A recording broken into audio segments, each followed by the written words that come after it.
Those are your reinforcements? No. They're our warning. Only 4 soldiers? That's all they sent. Mud crusted over broken armor. Acrid smoke choked out twin suns. Galactic commanders watched human infantry hold a fractured line against impossible odds, already paralyzed by such raw brutality.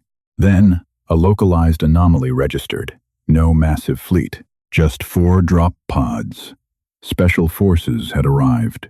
Clark tasted battery acid at the back of his throat. It was a side effect of the atmospheric scrubbers failing in his environmental suit, mixing with the heavy, ammonia-laced rain of this miserable colony world. Clark was an observer for the Coalition. He had adopted a Western name to integrate with the human unit he was assigned to, a necessary camouflage when dealing with a species that still found his people's multitonal, clicking native language irritating. He sat in a trench that felt more like a mass grave, shivering despite his thermal regulations. Across from him sat Donovan. Donovan was human. He was also, technically speaking, standard infantry, a grunt. He wore armor that had been issued matte green but was now a greasy uniform gray from weeks of pulverized rock and wet ash. Donovan's hands shook. They didn't shake with heroic anticipation or suppressed rage.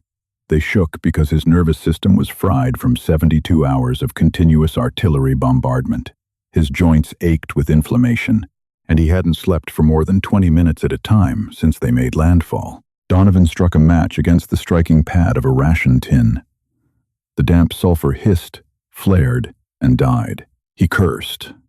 A short, ugly sound lacking any theatricality, and tossed the match into the ankle-deep muck.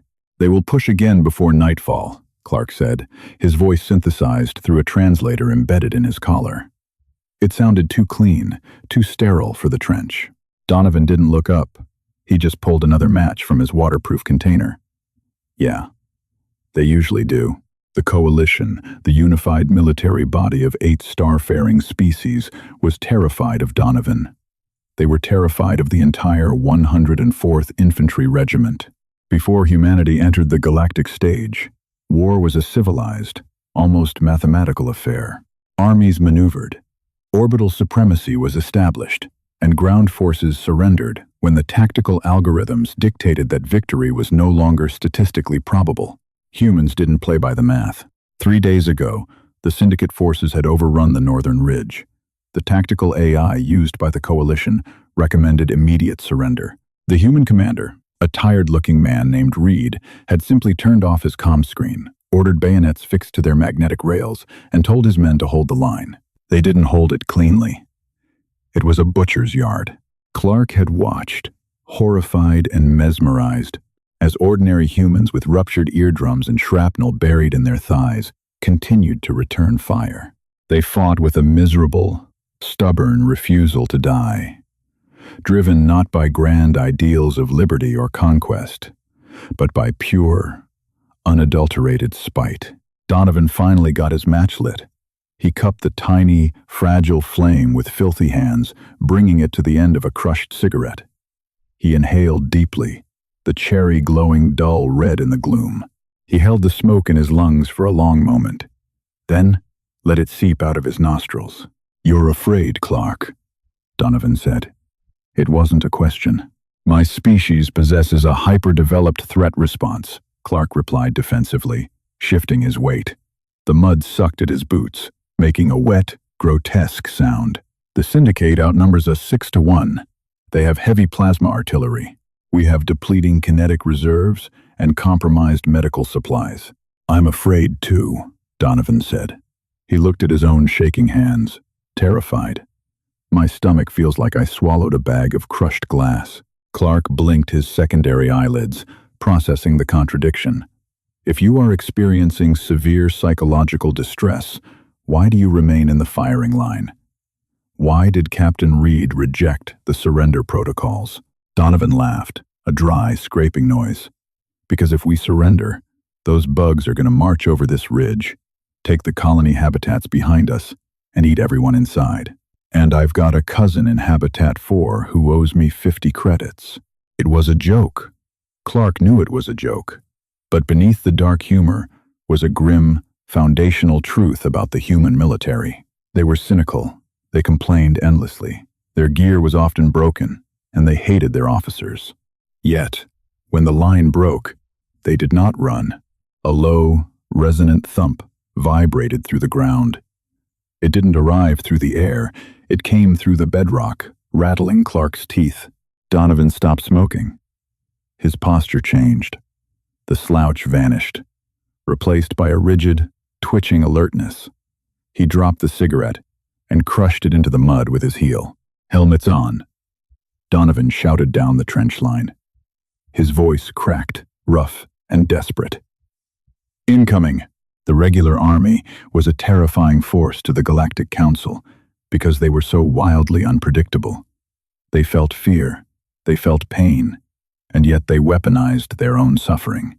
Clark watched as men and women who, moments ago, were crying over letters from home, complaining about trench foot, or vomiting from combat fatigue, mechanically raised their heavy kinetic rifles and aimed down the sights into the gray mist.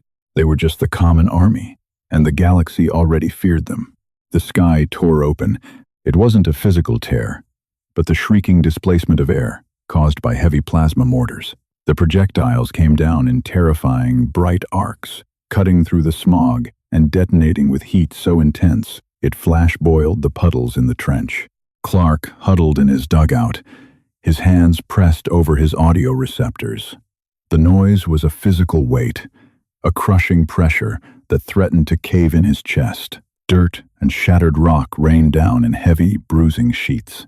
30 yards down the line, a plasma shell found its mark. The explosion was a blinding flash of blue-white light, followed by a concussive shockwave that threw Donovan against the trench wall. Clark heard someone screaming. It was a wet, ragged sound. "Medic!" Someone roared over the deafening din. "Get a med kit over here." Donovan scrambled to his feet, ignoring the blood trickling from his nose. He didn't run toward the screams.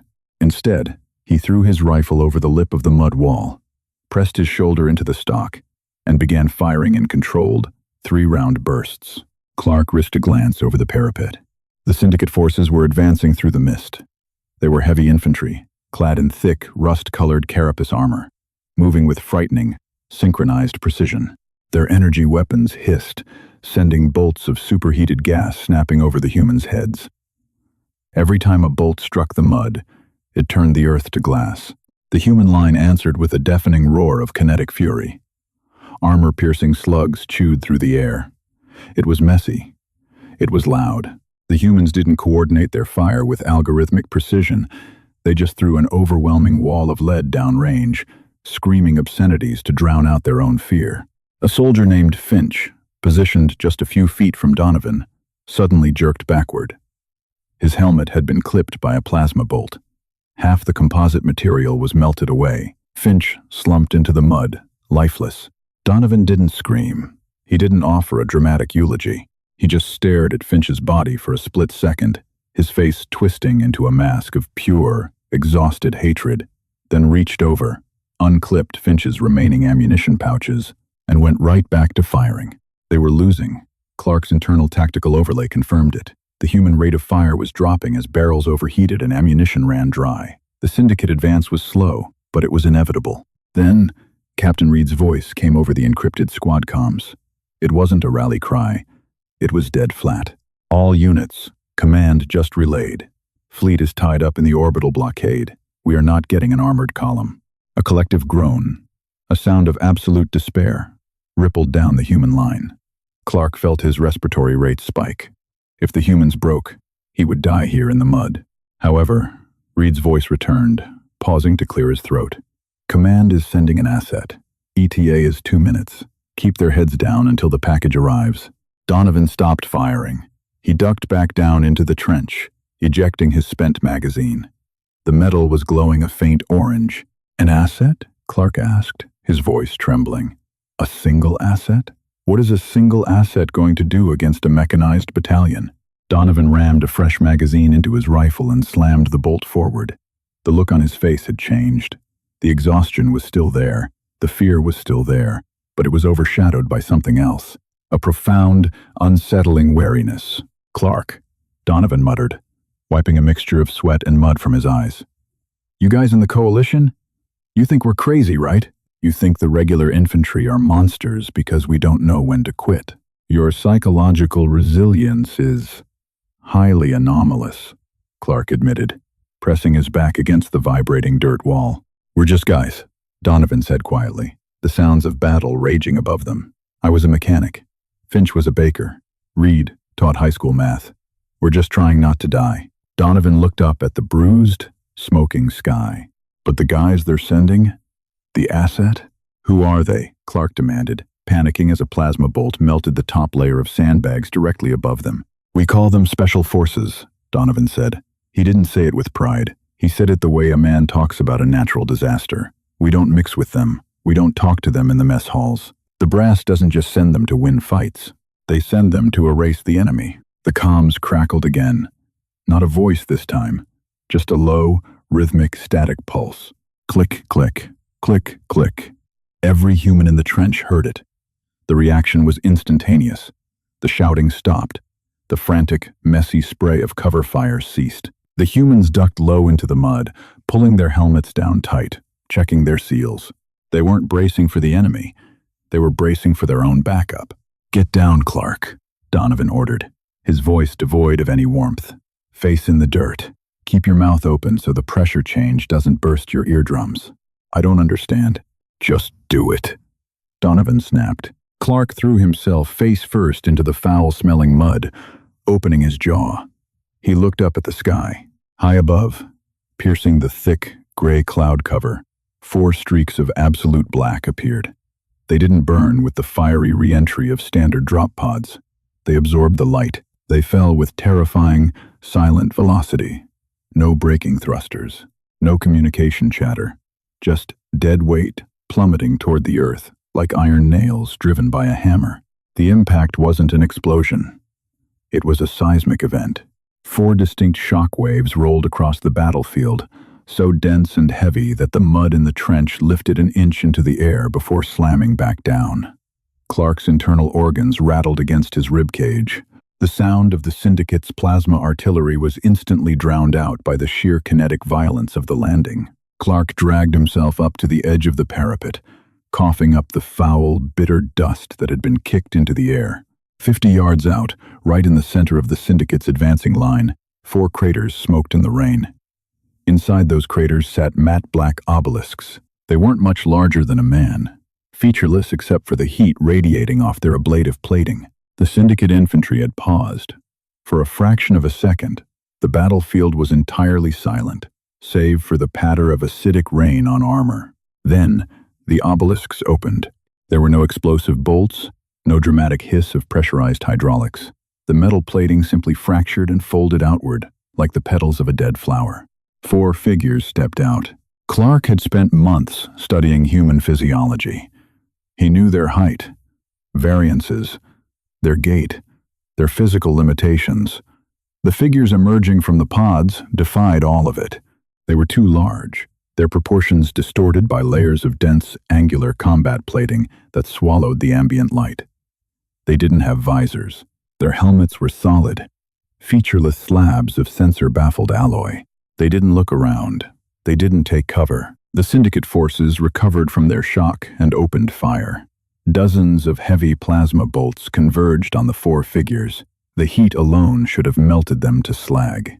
But the bolts struck the black armor and simply dissipated, splashing harmlessly against energy-diffusing reactive fields. The figure on the far left raised a weapon. It didn't look like Donovan's worn, noisy, kinetic rifle. It was a bulky, brutalist piece of hardware. When the Special Forces fired, there was no loud bang. There was only a sickening thwump, followed immediately by the sound of displaced air violently collapsing in on itself. A Syndicate heavy infantryman, heavily armored and towering 8 feet tall, simply evaporated from the waist up. There was no blood, no screaming, just a mist of flash-vaporized organic matter and molten carapace. Clark's breath hitched. What was that? Donovan didn't look up from the bottom of the trench. Micro-singularity rounds. Illegal under 4 different treaties. Command turns a blind eye when they deploy. The 4 black figures moved. They didn't sprint or dive. They walked. Their movements were perfectly synchronized, terrifyingly economical. Not a single calorie of energy was wasted on emotion or hesitation.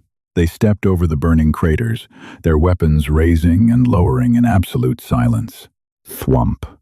A Syndicate heavy gunner disintegrated. Thwump. Thwump. Two more turned to ash. The Syndicate forces, highly trained and genetically modified for fearlessness, broke.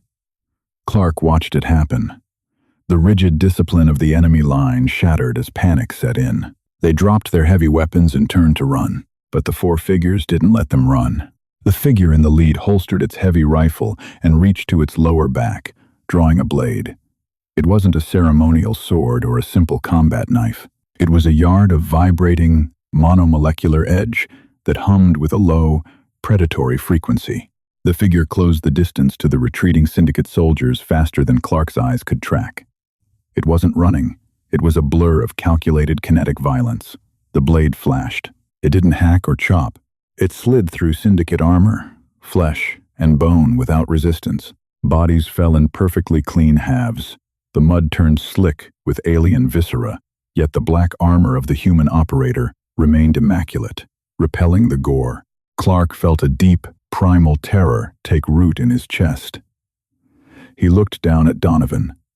The human infantryman was still huddled in the trench, his hands clamped over his helmet, refusing to watch.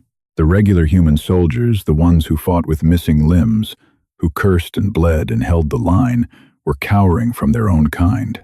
"Donovan," Clark whispered, his voice trembling so badly the translator struggled to parse the frequency. They are slaughtering them. The enemy is retreating. They don't care," Donovan replied, his voice muffled. "Special forces don't take prisoners. They don't secure ground. They exist to remind the rest of the universe what happens when humanity stops pretending to be civilized." Up on the ridge, the massacre continued. It was entirely silent, save for the wet sounds of bodies hitting the mud and the low hum of the blades. There were no battle cries. There was no anger. It was an industrial process. Clark realized then the profound error the Galactic Council had made. They had looked at Donovan, at the tired, scared, muddy, regular infantry who bled and cried and thought they were humanity's ultimate predators.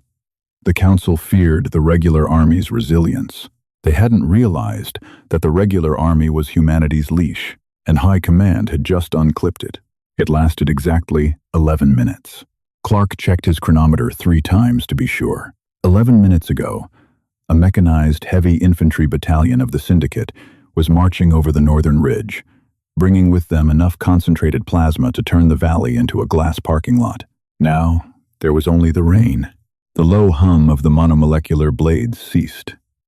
The horrific thwump of the singularity rounds stopped fracturing the air.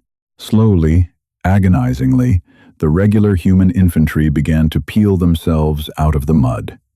There were no cheers. There was no triumphant roaring or backslapping. The silence that settled over the trench was heavier, more oppressive than the artillery barrage had been. Clark stood up.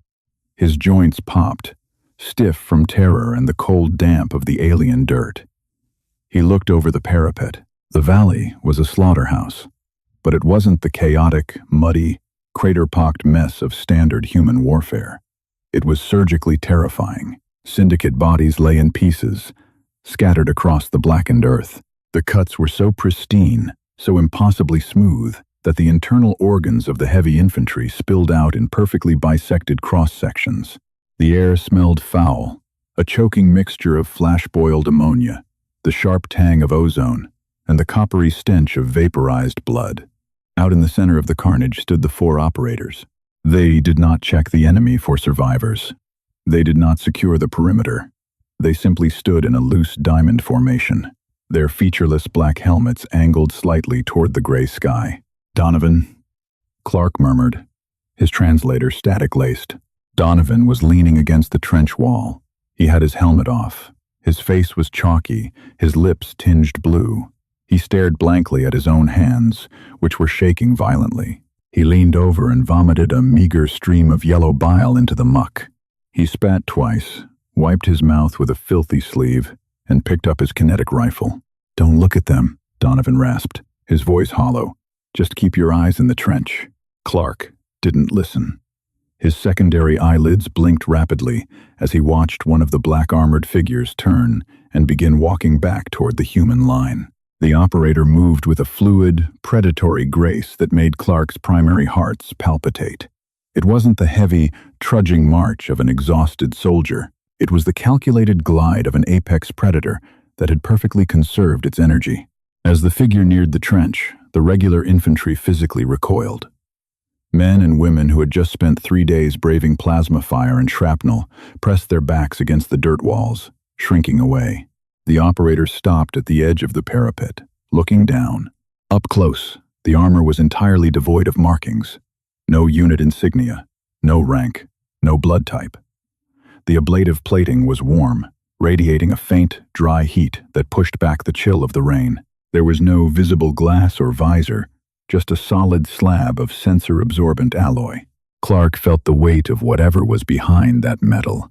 It wasn't human, not anymore. There was no empathy, no weariness, no cynical humor like Donovan's. It felt like standing next to an open airlock, a cold, pulling void. The operator reached down to its thigh, unclipped a small cylindrical data drive, and tossed it into the mud at Captain Reed's feet. Reed, his face smeared with soot and his arm wrapped in a blood-soaked bandage, stared at the drive. He didn't bend down to pick it up. He just nodded once. The operator didn't acknowledge the nod. It turned its back on the human commander, walking back toward the center of the field. High above, the clouds parted. A ship dropped from orbit. It was built with the same brutalist, stealth architecture as the drop pods, a jagged spearhead of black metal that made absolutely no sound as it descended. It didn't use thermal thrusters. Anti-gravity drives hummed at a frequency so low it made Clark's teeth ache. The ship hovered over the battlefield, a loading ramp extending downward. The 4 operators walked up the ramp. They didn't look back. They didn't offer a salute. The ramp closed, the anti-grav drives pulsed, and the ship shot upward, vanishing into the atmosphere in a fraction of a second. The moment they were gone, the tension in the trench snapped. A medic 50 yards down the line suddenly screamed for a tourniquet. A soldier named Miller dropped his rifle and began sobbing openly, his hands clutching his helmet. The messy, loud, chaotic reality of the regular army came flooding back in. "All right, listen up," Reed barked, his voice cracked, lacking its usual authority. But he pushed through it. "First platoon, secure the perimeter. Second platoon, start pulling the wounded back to the bunker. Medics, prioritize bleeds and burns. Move." Donovan didn't rush. He slung his rifle over his shoulder, the metal clanking against his battered chest plate. He looked at Clark. "Told you," Donovan said softly. "They erase things. They are human," Clark stated. He was trying to convince himself as much as Donovan. "Genetically, structurally, they belong to your species." "Yeah," Donovan replied, turning to trudge through the knee-deep sludge toward the rear lines. "But they cut out the parts that make it matter. Let's go, Clark. We've got butcher's work to clean up." Clark followed him. As he stepped over the lip of the trench and walked onto the battlefield, the reality of the Coalition's ignorance settled over him like a physical weight. For standard cycles, Coalition Command had analyzed human combat footage. They had seen the mud, the panic, the broken supply lines, and the desperate, bloody final stands. They had concluded humans were a primitive, resilient species that fought with their hearts because their brains lacked tactical sophistication. They were wrong. The regular army wasn't humanity's limit. It was their conscience. Forward Operating Base Echo was less a military installation and more a desperate collection of pressurized, leaking concrete tubes buried beneath a collapsed mountain ridge. The air recyclers had been failing for 6 days, leaving the atmosphere thick with a suffocating, deeply human cocktail of odors. It smelled of stale sweat, scorched ozone, the sharp, chemical tang of cheap antiseptic, and the unmistakable, sweet copper stench of drying blood. Down the corridor, beyond the heavy blast doors, the medical wing was a cacophony of suffering. Clark could hear the rhythmic, desperate hum of auto sutures, the frantic shouting of medics lacking enough synthetic plasma, and the raw, unpolished weeping of soldiers who had finally allowed their adrenaline to crash. Clark sat in the corner of the primary command bunker. The harsh, flickering fluorescent lights cast long, twitching shadows against the weeping concrete walls. Water high in alkaline content dripped from a cracked pipe, striking a metal bucket with a hollow, rhythmic tink. Tink. Tink. He was attempting to type a preliminary field report on his datapad, but his 4 digits remained frozen over the glass interface. How exactly does one quantify a nightmare to a bureaucratic council of insulated diplomats? How do you mathematically plot the exact moment a species weaponizes its own absence of humanity? Across the cramped room, Donovan sat on an empty ammunition crate.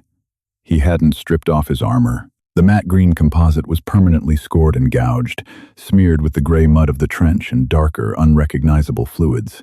Donovan was staring at a crushed aluminum cup filled with synthetic coffee.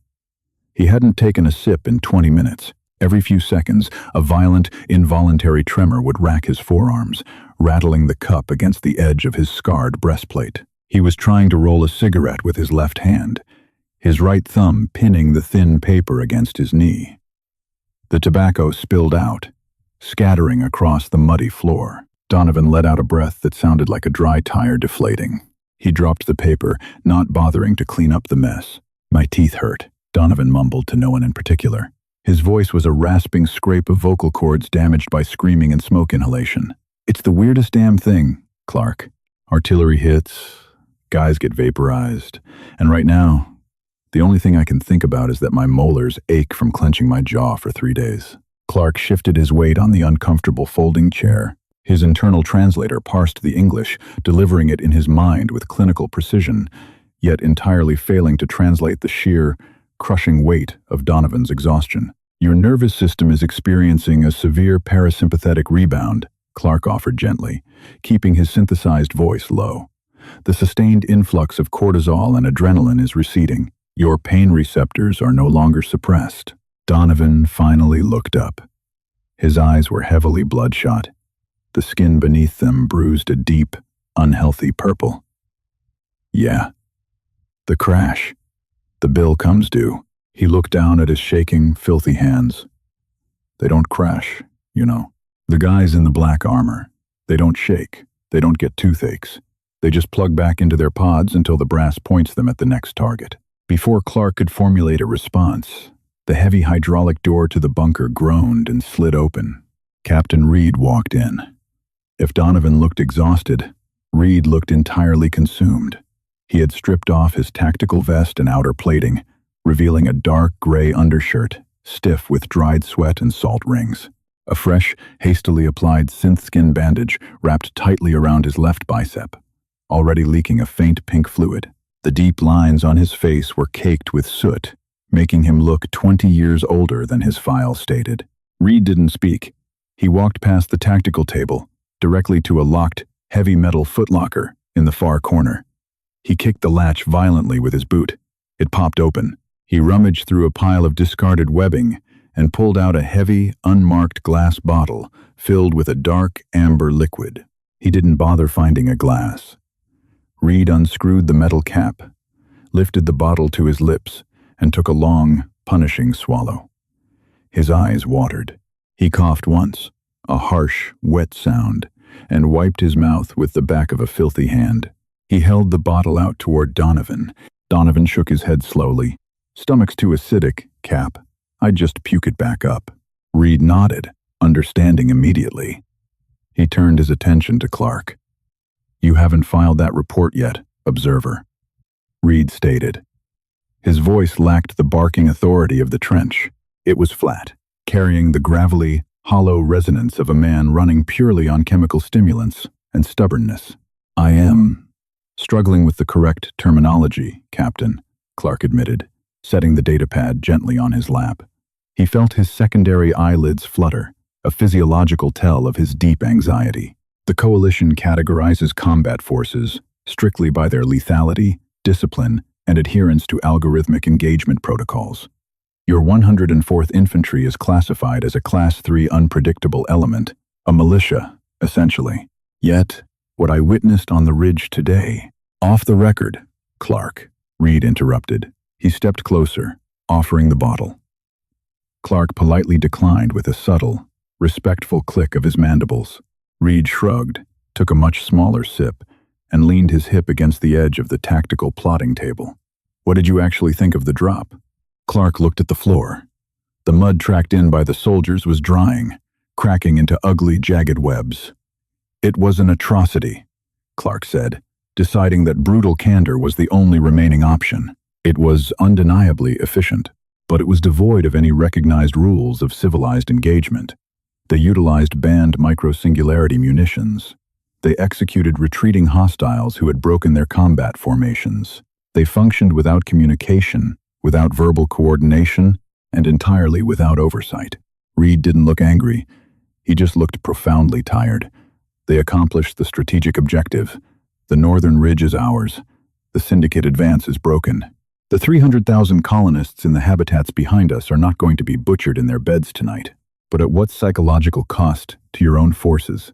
Clark pressed, gesturing with a long, multi-jointed finger toward Donovan. The grunt was still staring at the floor, lost in his own localized purgatory. Look at your men, Captain. Listen to the medical wing. They are not emboldened by this victory. They are deeply traumatized. They are terrified of their own reinforcements. Reed let out a long, slow breath. The sound was ragged. He capped the amber bottle and set it firmly on the metal table. He leaned his heavy hands against the surface, his head hanging low between his shoulders.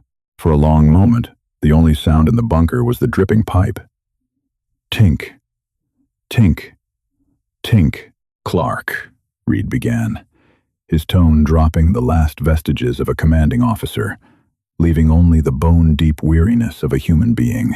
When humanity first breached the slipspace barrier, we found a galaxy that had been fighting neat, orderly, sterile wars for 1,000 years. You guys had rules.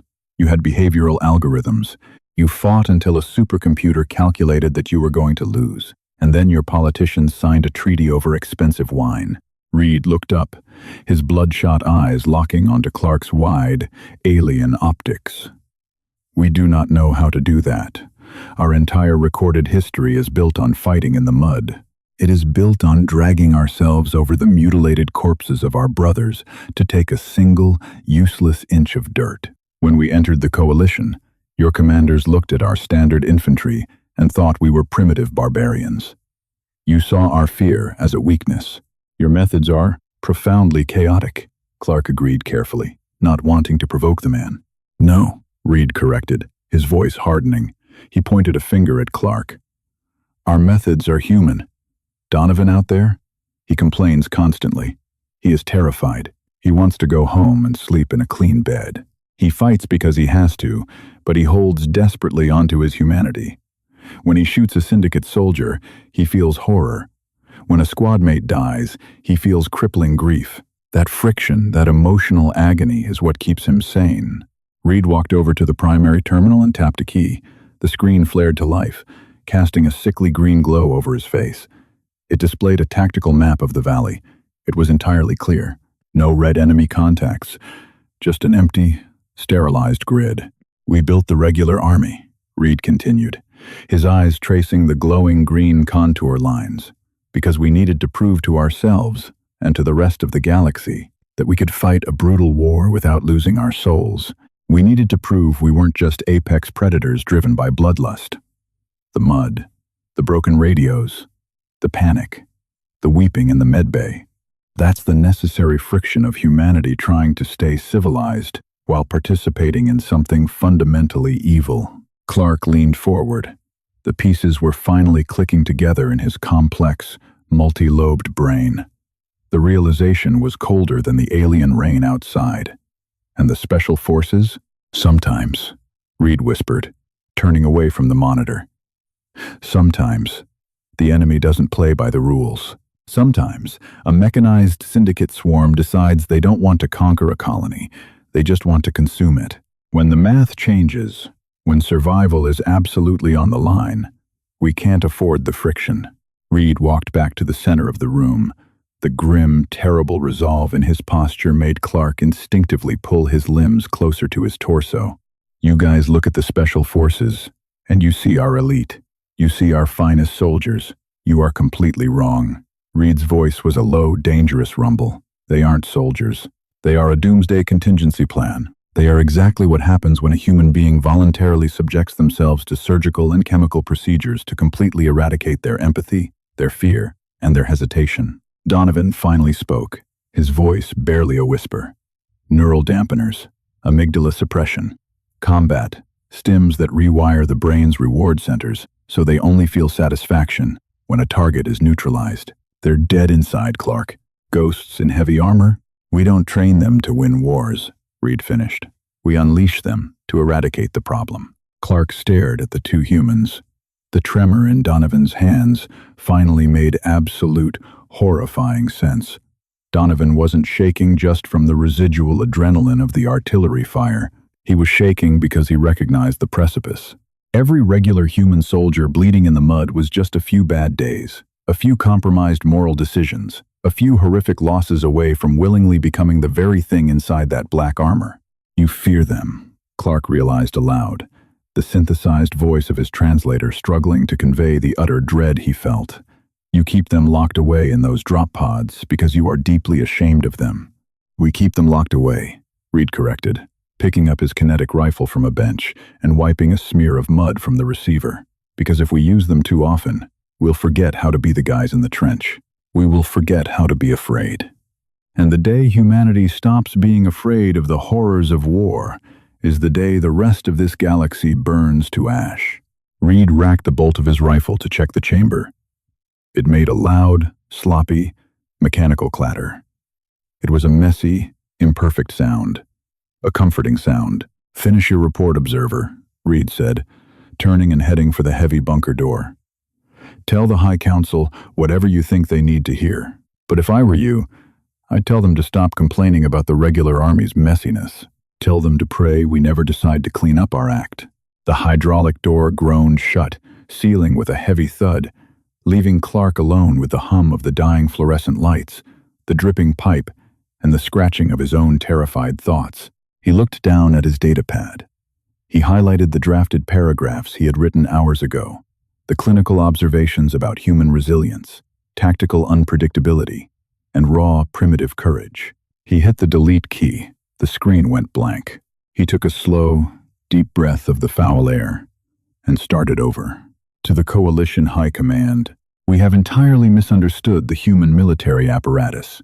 The forces we have spent years observing the chaotic, emotional, heavily flawed infantry that dies in the mud are not their primary weapon. They are a self-imposed limitation. The common soldier fights in the filth, screaming and bleeding because they desperately wish to remain human. I strongly advise the Council to accommodate their erratic behavior. Do not push them to adopt our efficiency. Do not corner them strategically, because if they are forced to discard their humanity to ensure their survival, they will unleash an efficiency that will leave this galaxy utterly silent. Clark hit send.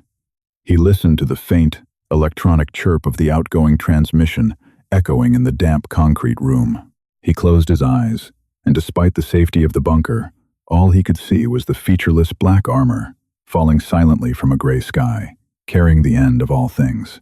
The battlefield washed away in the rain, but the chilling truth remained. The chaotic, messy human infantry wasn't humanity's limit, but its leash.